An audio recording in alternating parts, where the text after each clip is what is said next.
السلام عليكم ورحمة الله وبركاته وكم نجا فجأة هرفتون نبلو موبايل بيجر جرتنا ندخل سنو بقجرة تام بقرة ديبين أنجارة channel كنا رفتنا قسمه ورا رجال كبار رفتنا أبلو موبايل بسبسكرايب يقولاتي جارة channel كنا تيتي ما كمان سنجرا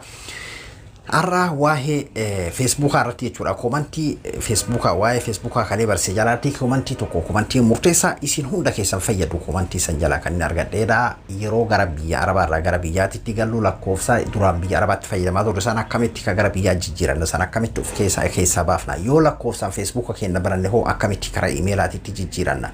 يولا كوفسا موسى كوريتي أبيتينغال فن فكنا فيسبوك نيرو أكنا ديرك أما لكوفسا سيجافة تجورا إيميلا كوفتي سنديسو يولا كوفسا برن لسا كمي كرا إيميلا جيرنا أكاسو أمالي يو أمولا كوفسا أسوا إيميلا كيساك أمنو سكوريتي أفيتي غورا نهو أكميتي كان غربية جيرنا فكنا فكالي لكوفسا كيسا نتيغو لا سكوريتي يقدر سنين جلتين جرا تيرا تمولا كوفسا إتي أمان تنتهو قبا جلتين جرا كومنتي كان جرتي كان غافتا مي لكوفسا يرو غرتين تيغرا بياتي غالي يوكي نمولا كوفسا يرو چوفا مي أبا بربادتو بناتي اتفايا دمان وغادا تيلين فكنا في كم بيجا بربادتو يجورا لكوفسا أتيجوف سر لكوفسا سن haga yeroo muraasa wahii namani eegani san booda immoo cufanii haareetti gurguratu jechuudha nama biraatu itti fayyadamaa jechuudha kanaafuu isa san furmaata isa akkamitti godhanna kan lakkoofsan barame akkamitti iimeela jijjiiranna kan ammoo sakuriitiidhaaf itti godhan akkamii keessaa baafnaadha kana hunda isin agarsiisaa garumaatitti na waliin turaan isin jira ani as cinatti isin agarsiisaa isin ammoo asirratti isin agarsiisaa isin asna cinatti ilaaltu isin jechuufi tole hayyee jalqabaratti wantoota akkanaa kana sirreeffachuudhaa fi Facebook keenya irra seena jalqabarra kan isin agarsiisu akkamitti kan lakkoofsaan baname gara iimeelaatti jijjiirannaa isin agarsiisa hedduun keessan kana gaafachaa turtanii eega haala kanaan gara Facebook irra seena jechuudha gara harka mirgaatiin kan jiru sarara kanarratti ni tuuna eega sarara kanarratti tuune jala kanarra setting in privacy kan jettu irratti ni tuuna eega setting in privacy irratti tuune booda setting irratti tuuna setting irratti yeroo tuune haala kanaan nu dhufa jalqabarratti kan of dhufu personal information kan jedhutu jiraachudha isa kanarratti ni tuuna eega isa irratti tuune booda haala kanaan nu dhufa jechuudha contact info kan jedhu kanarratti tuuna ammas contact info irratti eega tuune bifa kanaan nu dhufa jechuudha anamma garuu isinitti mul'ifne jechuudha maaltu jira as keessa amma email lama jira nama email lama fayyadamaa jira jechuudha Facebook kiyyaaf akkasuma lakkoofsatu gubbaa jira jechuudha amma ati yoo lakkoofsaan kabanatti ta'e yookiin ammoo emailuma kana biratti email bira banachuu barbaadde yoo ta'e irra guddaa warroota lakkoofsaan banattan emailatti akkamii jijjiirannaadha kan isin dhagaafattan jala kanarraa add phone number ka jedhutu jira akkasuma ammallee add email address ka jedhutu jira jechuudha add email kanarratti yoo tuine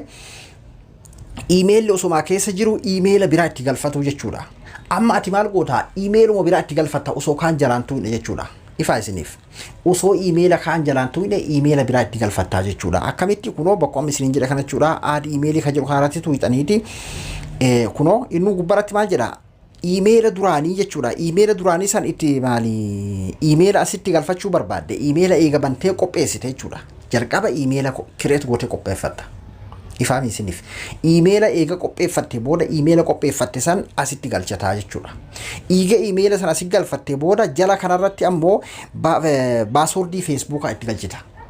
password Facebook itti galchite jala kanarratti add email ka jedhu kanarratti tuuxeeti haala saniini email kee as keessatti dabaltee galchitee jechuudha kaan hin tuuxu lakkoofsa jalaan tuuxu ifaami isiniif akka jaayibaatti isinii galaa jira jedheeti yaada kan dogongora asirratti irra isinii deebi'a warra isinii galleef add email address tuuneeti san booda gubbaratti email galchine jalatti ammoo password Facebook itti galchine add email jennaan duuba san booda maal ta'a email bakka akka kiyya lama dhufe kanatti lama tahee as nu dhufa jechuudha eega inni lama tahee as nu dhufe amma kiyya fakkeenyaaf kun akkuma agartan kana tokko pending jedha kaan ammoo conform naa fidaa jechuudha fakkeenyaaf amma ka gubbaa kanarratti yoon gattuqe ka gubbaa kanarratti yoon gattuqe jechuudha haala kanaan conform akka godhu na gaafataa jechuudha kaanoo email conform ta'ee jiru kamenni ka jalaa kana jechuudha kunoo ka jalaa conform ta'ee jira jechuudha yoo haala kanaan sii fide conform siif ta'ee jira jechuudha kaa jalaa balleessuullee ni dandeessa garuu osoo conform siin ta'in lakkoofsallee ta'e email jalaa balleessitee akkanaan komanne haga conform sii ta'u eeguu qabda jalqaba akkanatti galchitee itti fayyadamna conform godhuudhaa fi irratti gattuudha jechuudha yeroo takkatti conform isinii fiduu dhabuu danda'a isinii fiduullee danda'a jechuudha duuba eega haala kanaan irratti gadi tuuxee booda conform bakka kanaan tuuxeeti akkasitti Facebook walitti conform gootaa jechuudha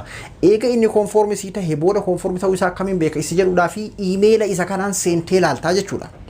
log out gootee Facebook kee email amma conform goote ka haaraa kanaani login gootee seentee ilaaltaa jechuudha yoo kun login godhee si seene conform ta'ee jira jechuudha ammoo gabaabdumatti inni lammaffaa kunis si hojjetaa jiraami kaanis dhiiftee akka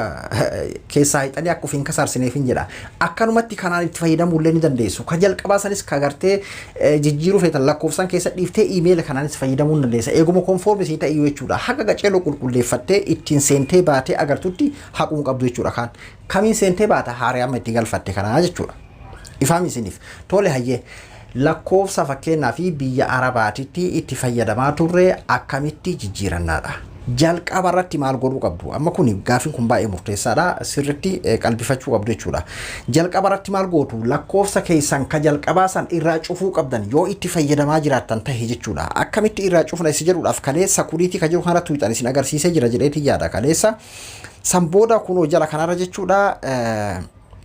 factor authentication kana jechuudha two factor authentication tanarratti tuuxaniiti kunoo amma fakkeenyaa fi eega inni haala kanaan isinii dhufe booda iddoo SMS jettu kana yookiin ammoo continue gootanii asirratti jechuudha yeroo isin irratti gattuuxanii akka cuftan isinii fidaa jechuudha akka isin lakkoofsan cuftan of ka jedhu isinii fida kunoo lakkoofsi kiyya amma kanaami of irratti tuuxaniiti ofirraa cuftuu jechuudha yeroo lakkoofsan ifirraa eega cuftan booda remove keessaa gootan ifaami isiniif yoo antarta factioniin kun jechuudha yoo inni kun banaa jiraate isa kana jalqaba of gootan eega isa of gootanii booda eessa reexan bakka ammaa kana deebitu personal information kanarra deebitaniiti contact info ka ammaa kana keessa seentu ka ammaa kana keessa seentaniitiin kun gubbarra akka isinii dhufu lakkoofsa jechuudha asirratti tuuxaniiti remove ta'etu kana tuuxanii jechuudha remove yeroo gootanii keessaa bahaa jechuudha lakkoofsi kun password Facebook isin gaafata remove ta'a yeroo password itti galchitan booda akka ajaa'ibaatitti isiniif galee jira jedheeti yaada lakkoofsa kana keessaa baaftemi duuba san booda maal goota kunoo jala kanarraa add phone number ka jedhu tuuxeeti itti galfattaa jechuudha lakkoofsa biraa ifa isiniif akka ajaa'ibaatti isinii galee jira yoo barbaaddan ammoo osoo san remove hin gooneen booda akkuma kan email san jechuudha add phone number ka jedhu kana tuuxaniiti lakkoofsa itti galfattanii kan lammataa san eega kun conform ta'ee fudhate booda kan duraan keessa jiru san keessaa remove gootanii jechuudha haala kanaan keessaa balleessitu jechuudha laakiin osoo jalqaba hin qopheeffatin yoo akkanumatti hin cufa lakkoofsa kana keessaa baasa jettee deemte si rakkisaa jechuudha keessattuu eega biyya galtan fakkeenyaaf lakkoofsa biyya arabaatitti dhiiste hojii xumurte gara biyya galte yeroo ati ammoo asitti biyyatti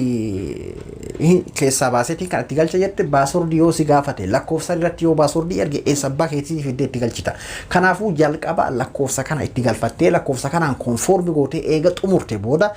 lakkoofsa lama keessatti yeroo galchite innu yeroo conform gootu kam keessaa conform godhu barbaadda si gaafatame kan haaraa kana conform gooteeti kan lammataa sana ammoo remove keessaa gootaa jechuudha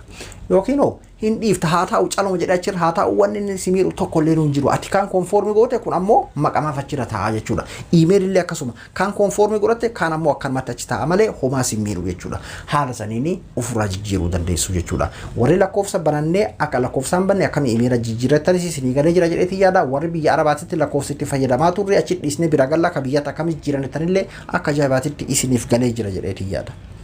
ani abduudha abduu moobaayil appiraay hanga qophii biraatti waliin deebinutti nagaan naa tura.